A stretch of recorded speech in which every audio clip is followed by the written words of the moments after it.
What are the best lists to pull from PropStream if you're trying to do creative deals in 2024? Let's talk about it.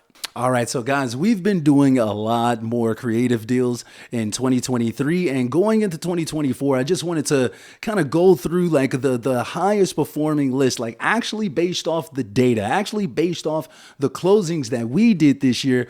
I created this list of the best list to pull from PropStream if you're going to be trying to do creative deals yourself. Okay, so let's go ahead and get right on into it. If y'all haven't heard of PropStream, guys, definitely check it out with the link in the description of this video. You're going to be able to get a 7-day free trial using the link in the description. They are a proud partner of the channel for quite some time, so definitely check it out for yourself. But before I fully dive into the actual meat and potatoes of the list, I do want to give you all some market parameters. I think that that's pretty important, like one thing that a lot of people don't really consider when you're trying to do creative deals. One of the market parameters is going to be you want that property to be within 45 minutes of a major metro, preferably.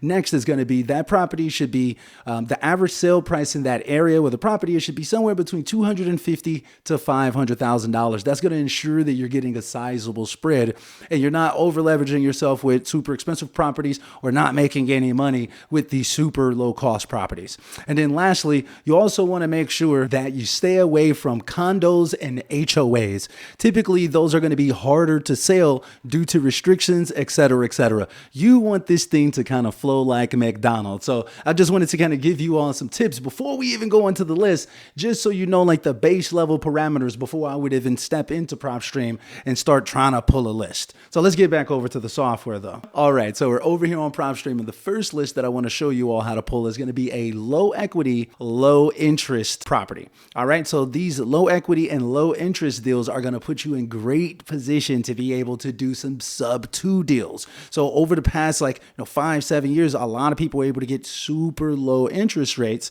and they locked them in. Well, we're going to be looking for people that have low equity because they just recently purchased this property more than likely. And then we're also going to be getting that low interest rate so we can lock in something great for a subject to deal. So let's not waste any time.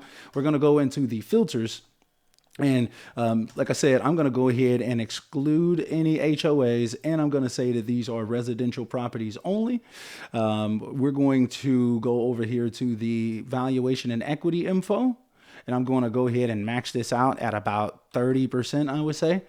Let me go ahead and put in a location. Let's start off. Let's go Chicago, Illinois for this one. All right. And then once we have our equity in there as like 30% or less equity, then we're going to go ahead and go to the ownership type. I'm going to do individuals only for the purposes of this video. All right, so then we're going to go over here to the mortgage info. We're going to say that the interest rate type is going to be fixed rate. We're going to max the interest rate out at 5%. Boom, so we end up with about $16,427. So then we need to go ahead and throw some more filters on here as well. If we go to owner occupied, no.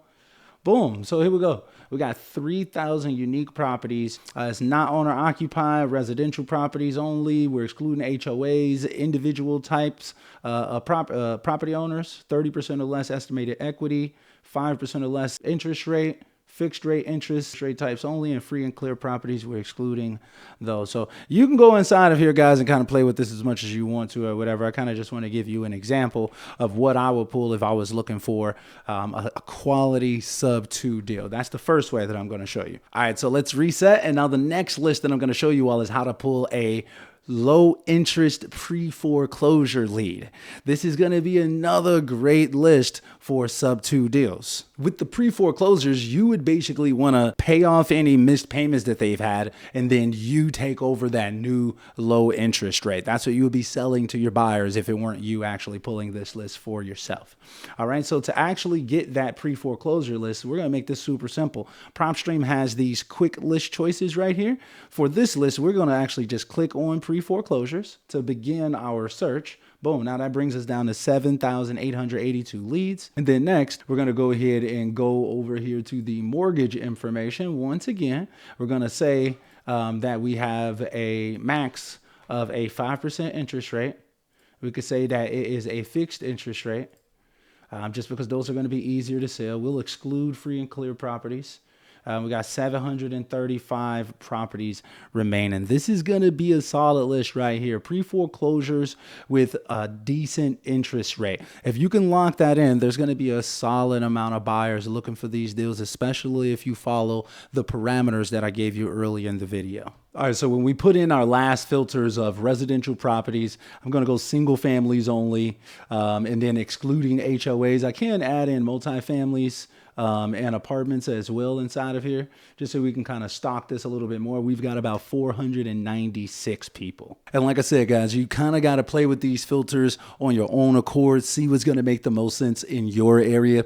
Even for some of you guys, like if you're in like Miami, Florida, and you're in like the Brickell area or something like that, if that's your market, then you're not going to want to exclude HOAs. You're not going to want to exclude condos. So feel free to be as flexible as possible. This is your account. Use it as much as possible. Just kind of give you an idea of what I would do, like what type of filters I would be using. So let's reset, and I'm going to give you my last list. Now, lastly, I want to give you a list that could be great for novations, and that's going to be failed listings. If you're an agent as well, this could be another source that you can just go to actually be able to just list more properties, even if you weren't doing creative deals. So if you're an agent, you've kind of got a 2-for-1 situations there.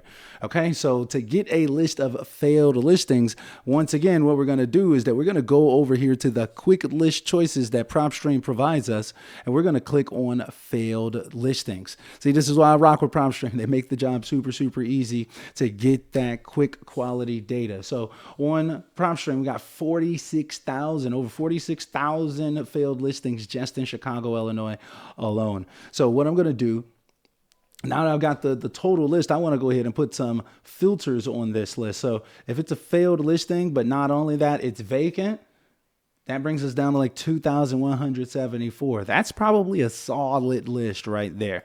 But let's just take that off. I'm going to go ahead and put in my classic filters, like, you know, taking off the condos, et cetera, et cetera. Let's leave a few of these on, actually. Let's just exclude our HOAs.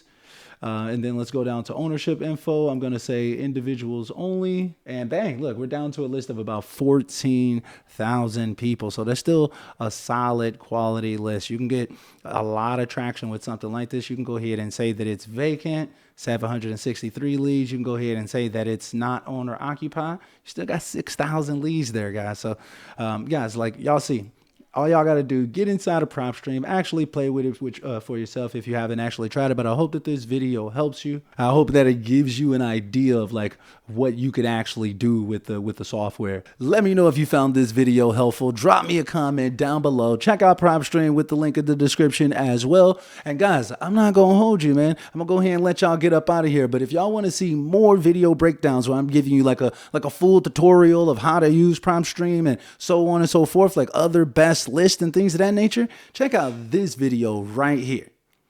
And until next time, guys, we are out.